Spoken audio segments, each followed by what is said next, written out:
안녕하십니까? 잘 지내셨어요? 오늘 말씀 제목은 너희에게 있는 것을 굳게 잡으라입니다. 말씀은 요한계시록 2장 12절에서 29절이고 요절은 25절입니다. 요절을 함께 읽겠습니다. 시작.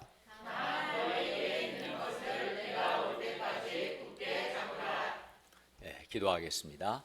은혜로우신 주님, 오늘도 저희가 살아계신 하나님께 예배 드릴 수 있도록 은혜 주셔서 감사합니다. 이 예배가 성부 하나님, 성자 하나님, 성령 하나님을 기쁘시게 하는 그러한 예배가 되게 하여 주시옵소서. 또 주님 우리에게 말씀을 주시고 우리의 많은 허물과 연약함을 용서해 주시고 우리 마음을 새롭게 하여 주시기를 기도합니다. 하나님의 은혜를 간절히 사모하는 마음으로 예배를 드리게 하여 주십시오. 예수님의 이름으로 기도하였습니다. 아멘. 오늘 말씀은 예수님께서 버가모 교회와 두아디라 교회에게 주시는 말씀이며 동시에 모든 하나님의 교회에게 주시는 말씀입니다. 오늘 말씀은 버가모 교회와 두아디라 교회가 절대로 용납해서는 안 되는 것과 또 적극적으로 굳게 잡아야 할 것이 무엇인가를 가르쳐 줍니다. 오늘 말씀을 통해서 우리 한강교회 역시 우리가 절대로 용납하면 안 되는 것이 무엇이고 또 우리가 적극적으로 굳게 잡아야 하는 것이 무엇인지 배울 수 있기를 바랍니다. 1장 나를 믿는 믿음을 저버리지 아니하였도다. 12절에서 17절 말씀입니다. 버가모는 서머나에서 북쪽으로 약 한 104km에 위치하고 있었습니다.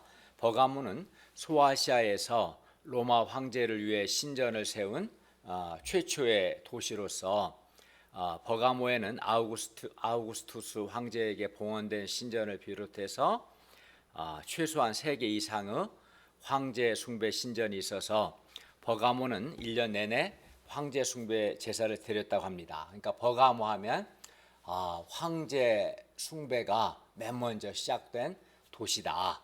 황제 숭배를 위한 신전이 많이 있는 도시다. 이렇게 생각하면 좋겠어요. 황제 숭배가 처음 시행된 도시가 바로 버가모입니다. 그래서 이 버가모를 가리켜서 사탄의 권자란 말은 보좌라는 말인데 사탄의 보좌가 있는 곳, 즉 사탄이 왕으로 군림하는 곳이라고 하는 겁니다. 그러니까 황제의 숭배, 황제를 신으로 숭배한 이 황제 숭배가 시행되고 있었지만 배후에는 모든 우상 숭배의 배후에는 다 사탄이 있거든요. 마귀가. 그래서 사탄이 황제 숭배를 통해서 사람들을 지배하고 있었다. 그래서 이제 사탄의 보좌가 있는 곳이다. 이렇게 말한 겁니다. 12절을 보십시오. 버가모 교회의 사자에게 편지하라. 좌우에 날선 검을 가지신 이가 이르시되, 예수님께서 좌우에 날선 검을 가지셨다는 것은 예수님께서 심판하시는 하나님이심을 의미합니다. 예수님은 그리하여 회개하지 않으면 심판하십니다. 예수님은 먼저 버가모 교회를 칭찬하십니다. 13절을 다 같이 읽겠습니다. 시작.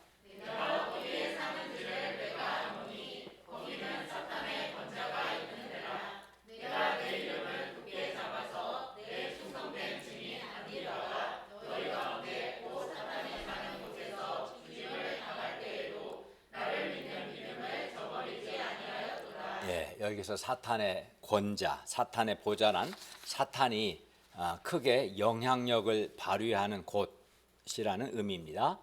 사탄은 특히 황제 숭배를 통해서 버가모 교회를 박해했습니다. 버가모 교회가 당한 핍박이 얼마나 극심했는지를 보여주는 예가 바로 안디바의 순교입니다. 안디바가 누구인지는 정확히 알 수 없으나 그는 사탄의 본거지에서 순교를 한 예수님의 충성된 증인이었습니다.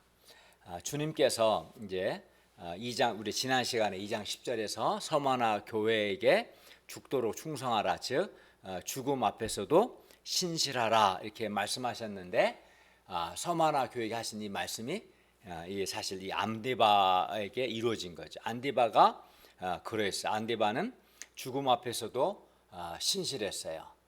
그리고 실제로 그는 순교했습니다. 안디바는 주님 죽음 앞에서도 예수 그리스도께 대하여 신실했는데, 예수 그리스도께 대한 믿음과 사랑이 이제 변함이 없었던 거죠. 한결같았어요. 근데 이제 예수님은 이런 안디바를 가리켜서 13절에서 뭐라고 그랬어요? 내 충성된 증인 안디바라고 했는데, 이를 이제 헬라어 성경에 기초해서 직역을 하면 나의 충성되다, 신실하다는 말이거든. 신실하다는 말은 변함없는 거죠. 나의 신실한 나의 증인 안디바. 여기 우리는 네라고 됐는데 헬라어를 보면 나의라는 수육이 두 번 나와요. 그러니까 그 안디바를 가리켜서 나의 신실한 나의 증인 안디바 이렇게 말씀하는 거예요. 자, 우리 선혜를 부를 때 내 이쁜 딸, 항상 이쁜 딸이라고 부르는데, 주님께서 안디바가 나의 신실한 나의 증인 안디바 이렇게 부르셨어요. 예수님은 죽음 앞에서도 신실했던 안디바를 매우 자랑스럽게 여기셨고 사랑하셨어요. 그래서 안디바를 부를 때 나의 신실한 나의 증인 안디바라고 부르셨어요. 그리고 버가모 교회는 안디바가 죽임을 당할 때에도 끝까지 예수님께 대한 믿음을 굳게 지켰습니다. 그래서 주님은 이런 버가모 교회를 칭찬하셔요.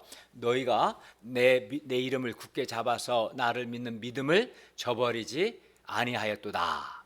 버가모 교회가 예수님의 이름을 굳게 잡았을 때 사탄의 권세가 있는 곳에서 안디바가 순교하는 가운데서도 예수님을 믿는 믿음을 저버리지 않을 수 있었어요.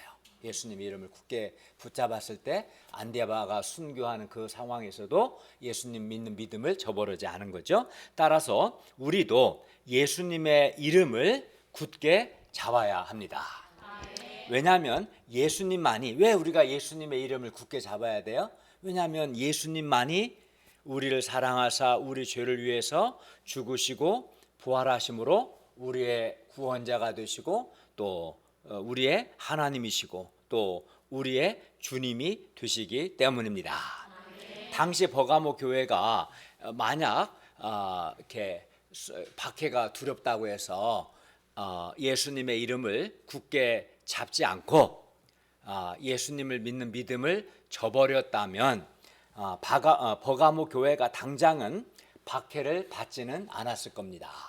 그러나 둘째 사망의 해를 받습니다. 즉 유황불이 타는 이 불못에 던져져서 영원토록 밤낮 고통하는 형벌을 받습니다. 우리가 예수님의 이름을 굳게 잡으면 당장은 우리에게 고난과 불이익, 때로는 박해가 있을 수 있습니다. 그러나 우리가 예수님의 이름을 굳게 잡을 때 우리는 예수님을 믿는 믿음을 지킬 수 있습니다. 그리하여 구원을 받습니다. 불못에 던져지는 둘째 사망의 해를 받지 않습니다. 그러므로 우리는 우리 삶의 현장에서 예수님의 이름을 굳게 잡을 수 있기를 기도합니다. 우리가 오직 예수님만이 우리를 죄와 죽음에서 구원하신 구원자이시며 예수님만이 우리의 하나님이시고 지금도 우리를 도우시고 우리를 다스리시는 우리의 왕이심을 굳게 붙들 수 있기를 바랍니다. 그게 이제 예수님의 이름을 굳게 잡는 거예요. 예수님의 이름을 굳게 잡는 것은 예수님이 하나님의 아들로서 우리를 사랑하사 나를 사랑하사 나의 죄를 위해서 십자가에서 나를 대신하여 죽으심으로 나에게 죄 용서를 주시고 나에게 부활의 소망을 주시고 또 나의 하나님이 되시고 지금도 나를 도우시고 나를 인도하시는 나의 주님이십니다. 이렇게 붙드는 것이 예수님의 이름을 굳게 붙드는 겁니다. 우리도 버가모 교회처럼 이렇게 예수님의 이름을 굳게 붙잡음으로써 예수님을 믿는 믿음을 지킬 수 있기를 기도합니다. 예수님은 버가모 교회에게 그런데 책망할 것도 있다고 말씀합니다. 그러니까 먼저 칭찬을 먼저 말씀하시고 그 다음에 이제 책망할 것을 말씀하시는 구조로 되어 있어요. 14, 15절을 보십시오. 다 같이 읽겠습니다. 시작.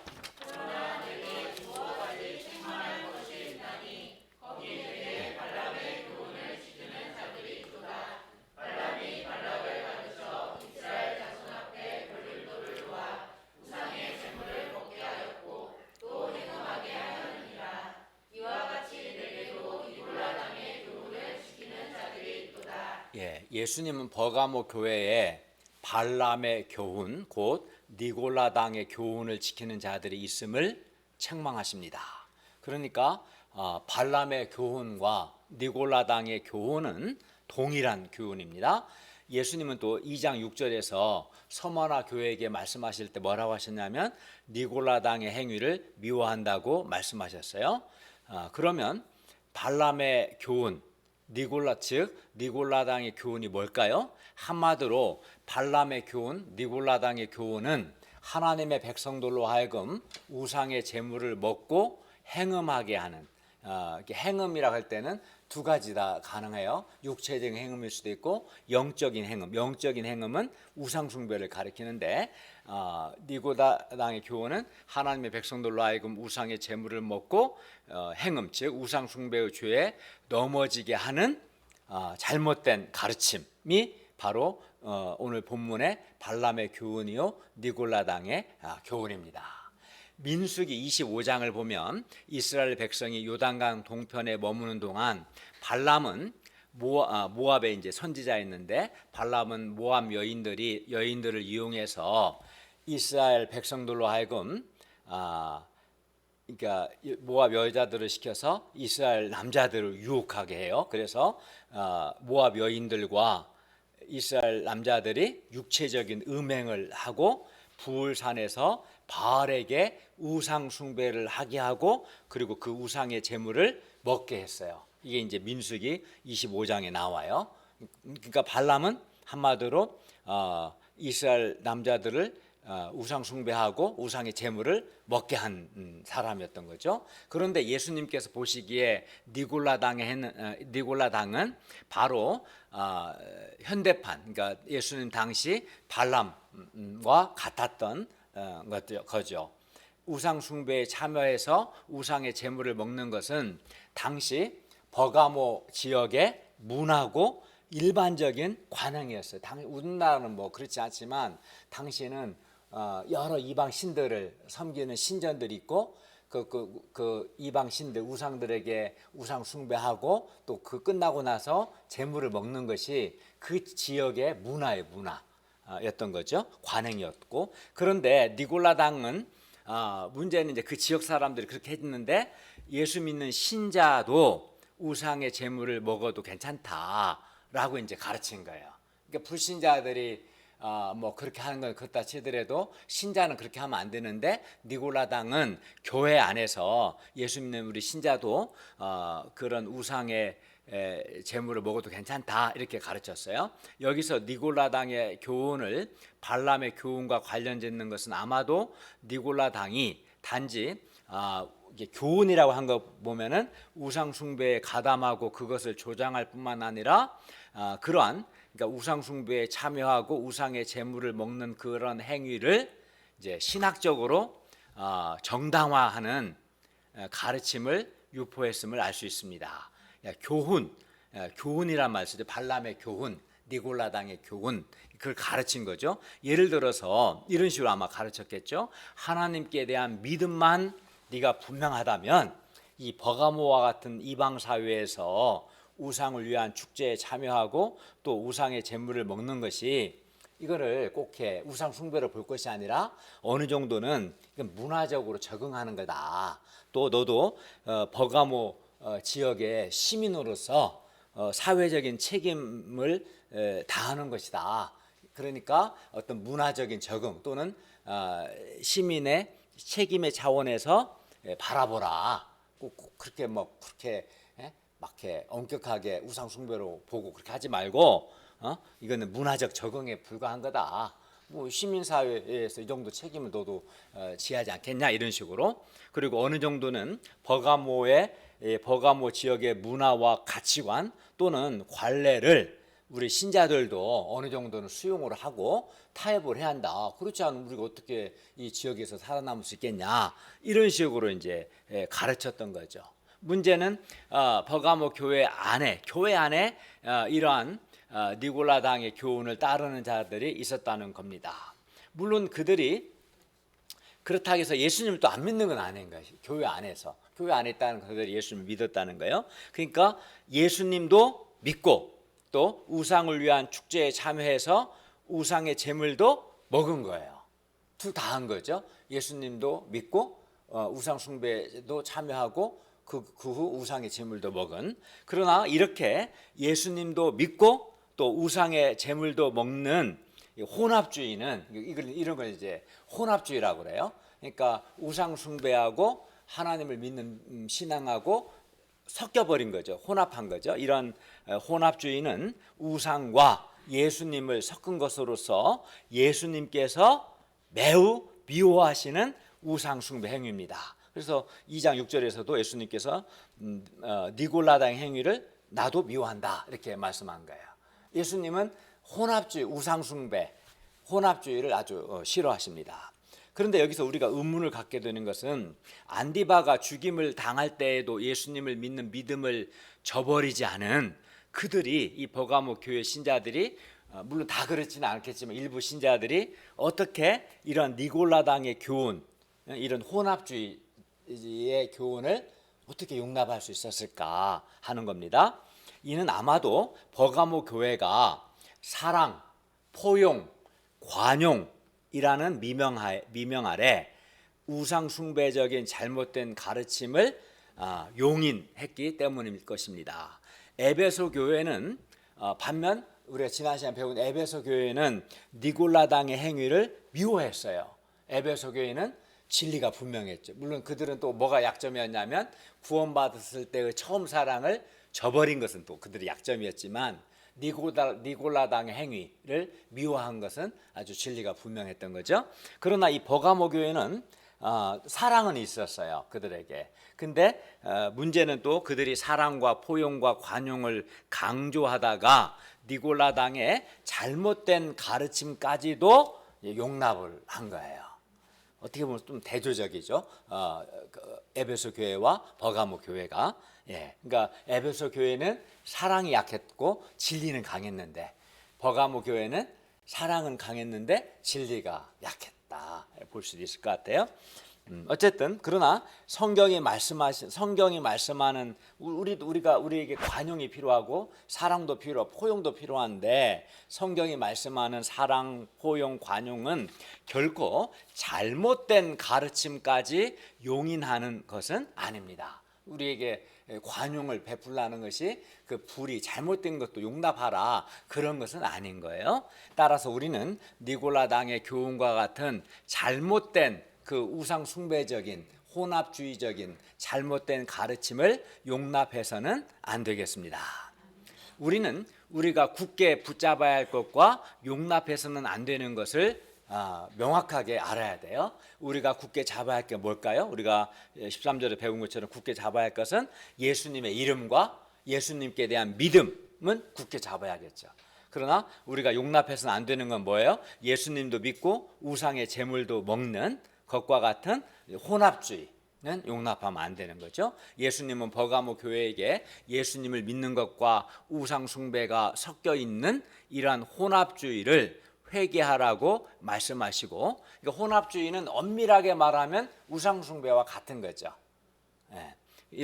그래서 이런 혼합주의를 회개하라고 주께서 말씀하시고, 만일 그들이 혼합주의를 회개하지 않으면 속히 가서 그들을 심판하겠다고 말씀합니다.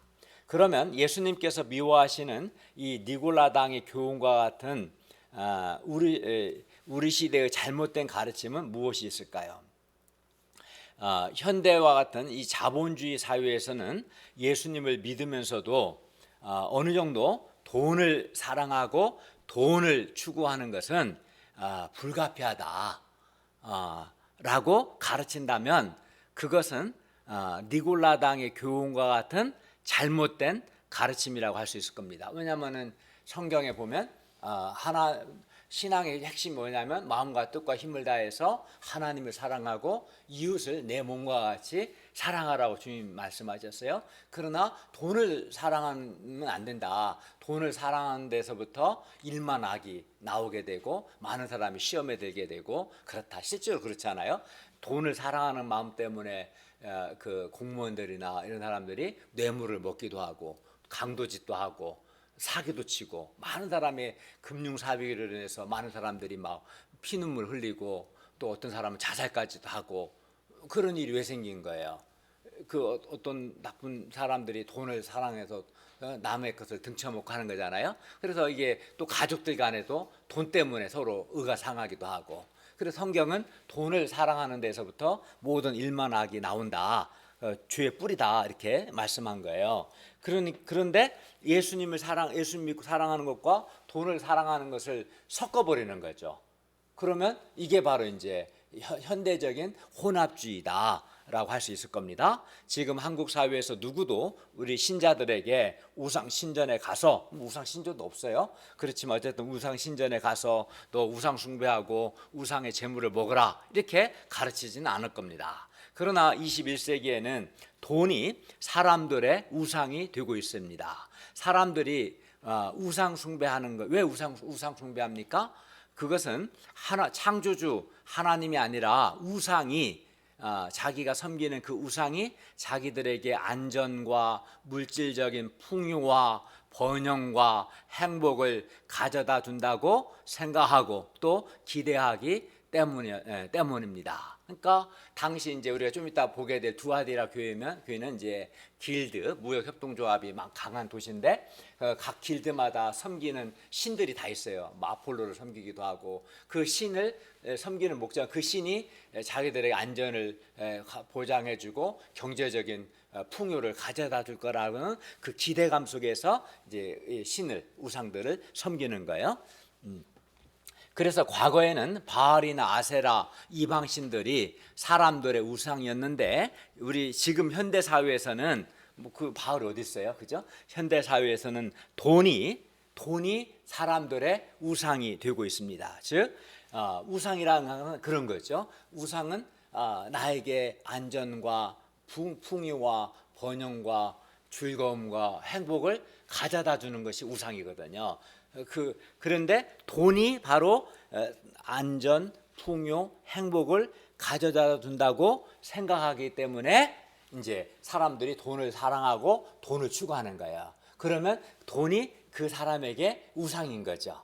그러니까 돈이 나에게 안전과 행복을 보장해 주는 것인지 아니면 여호와 하나님이 나에게 안전과 행복을 보장해 주는 건지 결단이 필요한 거죠. 우상 숭배하는 사람들은 돈이 그 역할을 해준다고 생각하는 거예요. 돈이 나에게 안전과 번영과 물질적인 풍요와 즐거움과 행복을 준다라고 생각하니까 돈을 당연히 우상으로 사랑하고 추구할 수밖에 없는 거죠. 물론 때로는 이 돈 말고도 정치 지도자, 영웅적인 어떤 정치 지도자나 우리나라는 별로 없는 것 같아요.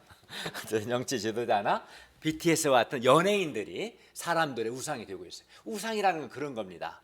그 우상이 그 돈이 됐든 인간이 됐든 나에게 행복을 가져다 주고 안전을 가져다 줄 거라고 하는 대상이 바로 그 우상인 거예요.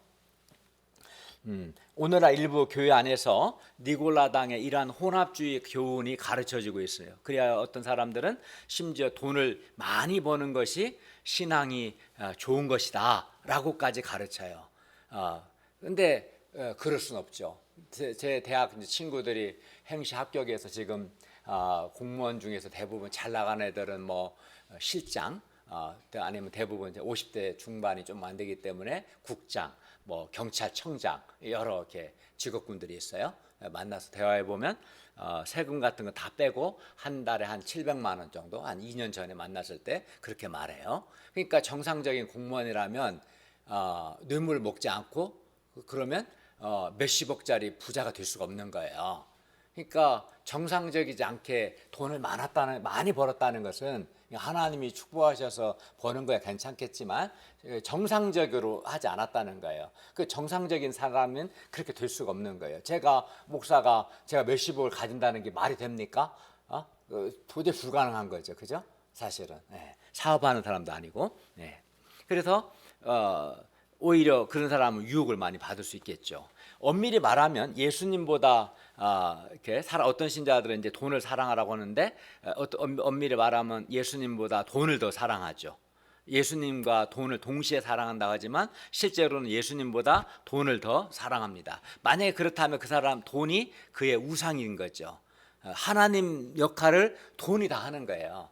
사실은 아무리 예수님 믿는다 해도 실제 그의 하나님, 그의 우상은 돈인 거죠. 그리하여 이들의 신앙은 순수하지 않고 돈이라는 우상과 하나님을 섞은 혼합적인 신앙이고 매우 세속적인 겁니다. 이렇게 하나님과 돈 우상을 섞은 혼합적이고 세속적인 이 교회나 신자들 향해서 주님께서 명령하십니다. 뭐라고요? 16절 보십시오. 그러므로 회개하라. 그리하지 아니하면 내가 너에게 속히 가서 내 입의 검으로 그들과 싸우리라. 주님은 주님의 교회가 세속주의와 혼합주의로 더럽혀지는 것에 대해서 진노하시고 세속주의와 혼합주의를 미워하십니다.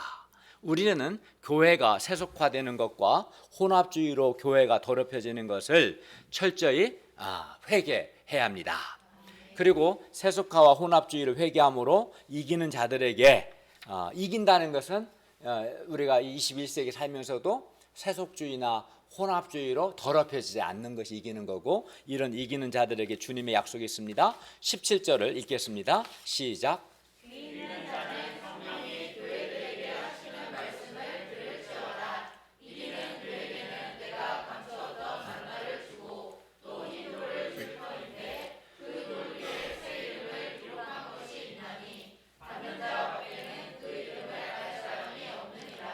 여기서 감추었던 만나는 생명의 떡, 영생을 상징합니다. 우상의 제물은 우리에게 우상 숭배에 참여하고 우상의 제물을 먹으면 아무리 먹어도 그 우상의 제물은 우리에게 결코 구원과 생명을 주지 못합니다. 우상의 제물을 먹는 자는 반드시 죽고 심판을 받습니다. 그렇기 때문에 우리는 결단해야 돼요. 내가 우상의 제물을 먹고 심판을 받을 것인지, 아니면 주님께서 주님이 주시는 감추었던 만나를 먹고 영생을 얻을 것인지, 우리는 결단을 해야 돼요. 주님은 또 이기는 자에게 흰돌을 주시는데, 여기서 흰돌은 고대 시대의 공식 연회에 참석할 수 있는 티켓과 같은 거예요. 흰돌을 보여주고 그 연회에 참석할 수 있었던 겁니다. 그래서 여기서 흰돌은 천국 잔치, 하늘 잔치에 참석할 수 있는 신분을 보장하는 티켓을 가리킵니다. 그리고 여기서 흰돌 위에 기록된 새 이름은, 그 돌 위에 이름이 기록됐는데 그 이름은 흰 돌을 가진 그 사람이 예수님께 속한 사람임을 알려주는 이름입니다. 우리가 사는 세상에는 우리를 즐겁게 하고 쾌락에 빠지게 하는 잔치들이 아주 많이 있습니다. 그러나 우리는 우상의 잔치에 참여할 것인지, 아니면 주님께서 이기는 자에게 주시는 천국 잔치에 참여할 것인지를 결정해야 합니다. 두 잔치를 동시에 참여할 수는 없는 거죠. 우상의 제물과 우상의 잔치를 거절하는 자에게 예수님께서 생명의 떡, 영생을 주시고 천국 잔치에 참여하는 복을 주십니다. 그러므로 우리가 우리 시대의 세속주의나 혼합주의의 우상을 거절하고 순수하고 절대적인 믿음을 지킴으로써 생명의 떡, 영생을 받고 천국 잔치에 참여하는 복을 누릴 수 있기를 기도합니다. 그러니까 내가 이기는 자가, 회개하고 이기는 자가 돼야겠죠. 그죠? 제2장 너희에게 있는 것을 내가 올 때까지 굳게 잡으라. 18절에서 29절 말씀입니다. 18절에서 29절은 주님께서 두아디라 교회에게 주시는 말씀입니다. 두아디라는 버가모에서 동쪽으로 약 72km에 위치하고 있었습니다. 18절을 보십시오. 주님은 두아디라 교회에 자신을 그 눈이 불꽃 같고 그 발이 빛난 주석과 같은 하나님의 아들로 계시하십니다. 예수님의 이 모습은 예수님께서 불꽃 같은 눈으로 두아디라 교회의 문제들을 보고 계시며 그들이 회개하지 않으면 빛난 주석과 같은 발로 발과 깨트릴 준비를 하고 계신 분이심을 보여줍니다. 예수님은 먼저 두아디라 교회 역시 먼저 칭찬하십니다. 19절을 보십시오. 내가 네 사업과 사랑과 믿음과 섬김과 인내를 아노니 내 나중 행위가 처음 것보다 많도다. 근데 여기서 이제 사업이란 말 썼는데 마치 뭐 사업하면 비즈니스인가 이렇게 생각하기 쉬운데 헬라어 원문을 보면 사업이라는 말은 타 에그라 해서 우리가 2장 2절에서 배웠던 것처럼 행위들을 가리켜요. 정확한 번역은 행위들이고, 그리고 믿음은 피스티스, 신실함이라는 뜻입니다. 그래서 따라서 19절을 헬라어 성경에 맞춰서 직역을 하면 이렇게 씁니다. 내가 너의 행위들 곧 사랑과 믿음, 즉 신실함과 섬김과 인내를 아노니, 이렇게 되어 있어요. 그러니까 에베소 교회에 하신 2장 2절 말씀과 비슷한 형태로 되어 있어요. 내가 너의 행위들을 안다. 행위들 곧 뭐예요? 사랑, 신실함, 인내, 수고를 안다. 이런 말씀입니다. 두아디라 교회는 에베소 교회와 아주 비슷하게 믿음의 행위들 곧 사랑, 믿음, 신실함, 섬김, 인내를 가지고 있었습니다. 에베소 교회와 차이가 있다면 에베소 교회가 없는 사랑도 두아디라 교회는 가지고 있었다는 점입니다. 또 두아디라 교회는 이렇게 주님께 대한 사랑 또 신실함으로 많은 섬김, 인내를 행한 매우 훌륭한 교회였어요. 두아디라 교회는 이렇게 믿음의 행위들, 사랑과 신실함, 섬김, 인내가 있었습니다. 게다가 그들의 나중 행위가 처음보다 많은 교회였어요. 많은 사람들이 처음에는 뜨거웠다가 나중에 점점 좀 식는 사람도 있고 처음과 끝이 그냥 별로 변화가 없고 성장하지 않는 사람이 있는데 두아디라 교회는 처음보다 나중이 행위가 더 많은, 더 갈수록 더 주님 갈수록 사랑도 많아지고 신실함도 더 깊어지고 섬김과 인내도 더 많은 매우 훌륭한 교회였습니다. 그러나 이렇게 훌륭한 두아디라 교회도 책망할 것이 있었어요. 그게 뭘까요? 20절을 보십시오. 예수님은 두아디라 교회가 자칭 선지자라 하는 여자 이세벨을 용납한 것을 책망하셔요. 이세벨은 자칭 선지자라 하지만 실상은 하나님의 종도를 가르쳐 꿰어 행음하게 하고 우상의 제물을 먹게 하는 사탄의 종이었던 거예요. 선지자가 아니라. 그런데 두아디라 교회가 이러한 여자를, 이런 사탄의 종인 여자를 용납한 것이었어요. 그래서 이제 주님이 책망하신 거죠. 이세벨이 하나님의 종들을 영육간에 행음하게 하고 우상의 제물을 먹게 했다는 점에서는 우리가 좀 전에 버가모 교회에서 살펴봤던 발람이나 니골라당과 비슷해요. 그러니까 발람, 민수기 발람, 또 우리가 좀 전에 봤던 버가모 교회 니골라당, 또 두아디라 교회 이세벨, 다 공통점이 뭐냐면 신자들로 하여금 우상 숭배 의식에 참여하고 우상의 제물을 먹게 했다. 우상 숭배하게 했다는 점에서는 같아요. 이 세 부류가 같습니다. 우리가 두아디라 교회의 이세벨에 대해서 정확히 알 수는 없으나 이세벨은 두아디라 교회의 신자들에게 아마도 자기 자신의 가르침이 영적으로 아주 깊은 것이라고 했던 것 같아요. 요한계시록이 기록될 당시 두아디라 도시는 무역협동조합 길드라는 경제 조직이 다른 어떤 도시보다도 발달해 있었어요. 그러니까 버가모 교회의 특징은 뭐였어요? 아까 황제 숭배, 로마 황제 숭배가 강했던 최초의 황제 숭배 신전이 세워졌던 곳이 버가모예요. 그러나 두아디라는 무역협동조합, 이걸 길드라고 하거든요. 길드가 가장 활발했던 도시가 어디라고요? 두아디라. 이렇게 좀 기억하시면 좋습니다. 그리고 그래서 이제 구리 세공인들이나 뭐 염색 세공업자 등등 많은 자영업자들이 기능공들, 거의 모든 기능공들이나 숭늉공들은 이러한 협동조합, 즉 길드에 소속돼 있었어요. 그래야 이제 매매가 하고 경제적으로 이렇게 할 수 있었던 거죠. 그리고 이러한 길드들은 근데 당시 황제 및 우상 숭배 여러 신들을 섬기는 일을 하고 있었어요. 그리고 이 무역협동조합 즉 길드 중심의 경제 체제에서는 우상에게 우상 숭배를 하고요. 각 길드마다 섬기는 신들이 다 있었던 거죠. 그 신들에게 우상 숭배하고 또 그 후에 신들에게 우상에게 바쳐졌던 음식을 먹는 것이 이 무역협동조합의 각 수호신을 경배하는 의식 중에서 반드시 참여해야 하는 절차였다고 합니다. 그리고 길드 중심의 이러한 경제 체제에서 길드 참여를 거부하면 이제 경제적인 상당한 불이익과 위기를 이제 겪게 되는 거죠. 이런 상황에서 아마도 이세벨은 무역협동조합의 참여에 따른 그걸 이제 길드에 가입하게 되면 원치 않게 우상 숭배 의식에도 참여하고 또 우상의 재물을 먹게 되는데 이러한 것들을 이건 사실 죄인데 이러한 죄를 정당화시켜주는 이제 예를 들어서 막 이제 이세벨 이렇게 가르쳤겠죠.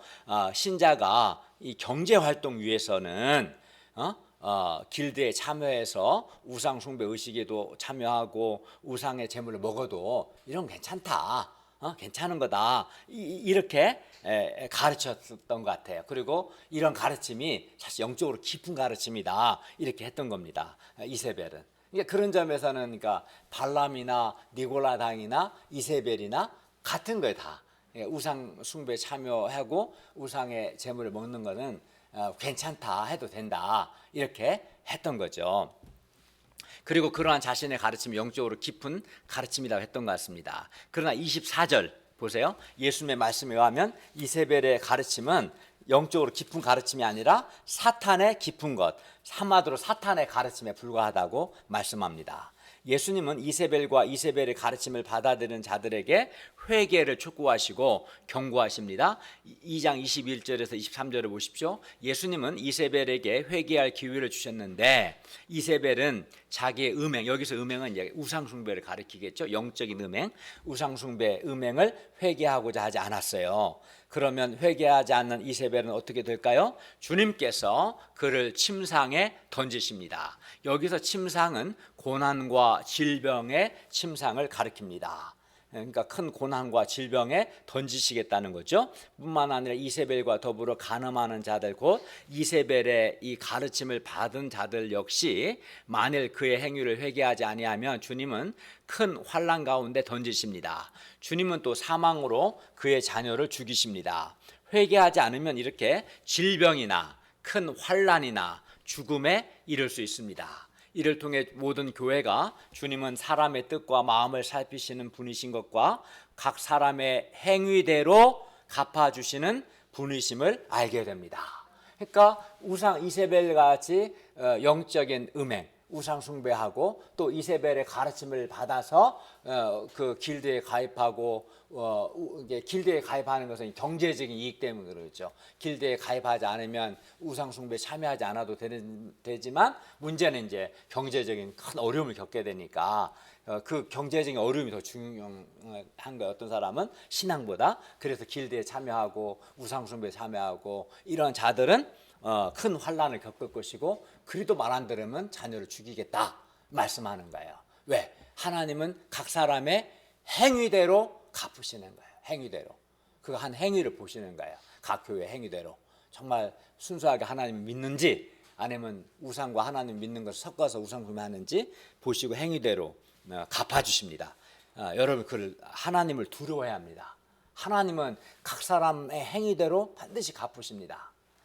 그러므로 우리는 주님의 경고를 가볍게 여기지 말고 회개해야 합니다. 주님께서 우리에게 원하시는 것은 주님께서 우리에게 회개할 기회를 주셨을 때 즉각 회개하는 겁니다. 주님께서 회개할 기회를 주셨는데도 회개하지 않으면 그 사람은 심판을 받습니다. 고난과 질병과 큰 환난과 같은 심판을 받습니다. 예수님은 두아디라 교회에 남아있어 이세벨의 교훈을 받지 않은 사람들에게 그들에게 있는 것을 예수님께서 다시 오실 때까지 굳게 잡으라고 말씀합니다. 24절을 보십시오. 두아디라에 남아 있어 이 교훈을 받지 아니하고 소위 사탄의 깊은 것을 알지 못하는 너희에게 말하노니 다른 짐으로 너희에게 지울 것은 없노라. 주님은 이세벨의 이 잘못된 가르침을 받아들이지 않은 신자들에게는 다른 짐을 지우지 않습니다. 왜냐하면 그들은 이세벨의 가르침을 받지 않고 그래서 모여 협동조와 즉 길드에 참여하지 않았기 때문에 이미 그들은 상당한 경제적인 손실을 감수하고 있었어요. 그들은 이미 짐을 지고 있었던 거죠. 이세벨의 가르침을 받지 않은 사람은 당연히 길드에 참여하지 않았고 길드에 참여하지 않았기 때문에 경제적인 불이익을 받았고 이거를 이제 짐을 지고 있다라고 주님께서 말씀하신 거예요. 그래서 주님은 이러한 그들에게 다른 짐을 지우지는 않습니다. 너희는 이미 그런 경제적인 불이익을 받고 있기 때문에 다른 짐을 질 필요는 없다 말씀한 거죠. 25절을 보십시오. 다만 너희에게 있는 것을 내가 올 때까지 굳게 잡으라. 두아디라 교회에서 이세벨의 가르침을 받은 자는 어떻게 합니까? 즉각 회개하고 이세벨의 교훈을 받지 않은 사람들은 그들에게 있는 것을 굳게 잡아야 합니다. 즉 지금처럼 이세벨의 가르침을 받지 말고 그들이 가지고 있는 믿음의 행위, 19절에 본 것처럼 믿음의 행위들이 뭡니까? 사랑과 신실함, 섬김, 인내를 주님께서 다시 오실 때까지 계속 굳게 잡아야 합니다. 그러면 이제 그것으로 충분한 거예요. 주님께서 보실 때. 그리고 이러한 사람들에게 이렇게 주님께서 다시 오실 때까지 굳게 그들에게 있는 것을 굳게 잡고 있는 그들에게 약속을 주십니다. 그게 뭡니까? 26에서 29절을 보십시오. 주님께서 이기는 자와 끝까지 주님의 일을 지키는 사람에게 만국을 다스리는 권세를 주시고 그리하여 그가 철장을 가지고 그들을 다스려 질그를 깨뜨리는 것과 같게 하십니다. 예수님은 또 이기는 자와 끝까지 주님의 일을 지키는 사람에게 새벽별을 주십니다. 여기서 새벽별은 새벽별과 같은 영광을 가리키기도 하고 예수님 자신을 가리키기도 합니다. 그래야 예수님께서 이기는 자들에게 예수님 자신의 통치권과 권위를 주시고 승리를 그들과 함께 나누십니다. 그러므로 두아디라 교회는 이세벨과 같은 자들을 통한 교훈들, 소위 깊은 것들을 들으려고 할 것이 아니라 사도들을 통해 주신 복음, 즉 뭡니까? 예수님께서 우리를 사랑하사 우리 죄를 위해 죽으시고 부활하셨다는 이 복음을 굳게 붙들고 예수님께 대한 사랑과 신실함으로 주님을 위해서 수고하고 헌신하고 인내해야 합니다. 그게 그들에게 있는 것을 굳게 붙드는 거죠. 오늘 우리 한강교회 역시 마찬가지죠. 우리도 우리에게 있는 것을 굳게 잡아야 합니다. 그게 뭡니까? 우리에게 있는 예수 그리스도의 복음의 말씀을 굳게 붙들어야 하고 또 우리도 주님께 대한 사랑과 신실함으로 주님과 주님의 교회와 주님의 양들을 위해서 많은 섬김과 인내를 감당해야 합니다. 우리가 지금까지 그러했던 것처럼 우리가 더욱 예수님을 잘 배우고 예수님을 닮고 따르고 주님의 말씀을 순종하면 되는 거죠. 그리고 주님께서 또 우리에게 맡겨주신 사람들을 말씀과 기도와 사랑으로 잘 섬기고 제자 양성하면 됩니다. 그게 이제 우리에게 있는 것을 우리가 굳게 잡는 거죠. 그리고 이렇게 우리에게 있는 것을 굳게 잡는 것이 이기는 거예요. 이세벨의 교훈을 따르지 않고 우리에게 있는 것을 굳게 잡는 것이 이기는 것이고 이기는 자에게 만국을 다스리는 권세와 새벽별을 주십니다. 결론입니다. 버가모 교회와 두아디라 교회에게 주시는 주님의 말씀을 통해서 우리가 굳게 잡아야 할 것과 용납해서는 안 되는 것이 있음을 배웠습니다. 먼저 우리가 용납해서는 안 되는 게 뭡니까? 그거는 이제 발람의 교훈이나 니골라당의 교훈, 이세벨의 가르침으로 대표되는 이제 거짓 가르침. 구체적으로 말하면 뭐겠어요? 혼합주의나 세속주의죠. 혼합주의라는 것은 한마디로 예수는 안 믿는 거 아니에요. 예수님도 믿고 돈 우상도 숭배한, 돈도 사랑하고 추구하는 두 가지를 섞는 거, 이게 혼합주의고 이게 세속주의거든요.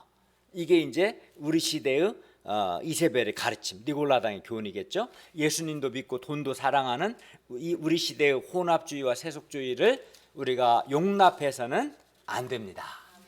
다음으로 우리가 굳게 잡아야 할 것은 13절 예수님의 이름과 예수님께 대한 믿음, 그리고 19절 믿음의 행위들, 곧 사랑과 신실함과 섬김과 인내. 이러한 것들은 이제 우리가 굳게 잡아야겠죠. 예수님의 이름, 또 예수님께 대한 믿음, 또 믿음의 여러 행위들. 우리가 우리 시대의 혼합주의와 세속주의를 용납하지 않고 주님께 대한 믿음을 굳게 붙들고 주님께서 다시 오실 때까지 주님께 대한 사랑과 신실함으로 주님과 주님의 교회와 주님의 양들을 위해서 수고하고 섬기고 인내할 수 있기를 바랍니다. 그리하여 우리가 이기는 자들이 되고 또 주님께서 이기는 자에게 주시는 약속을, 그 복을 누릴 수 있기를 기도합니다. 기도하겠습니다.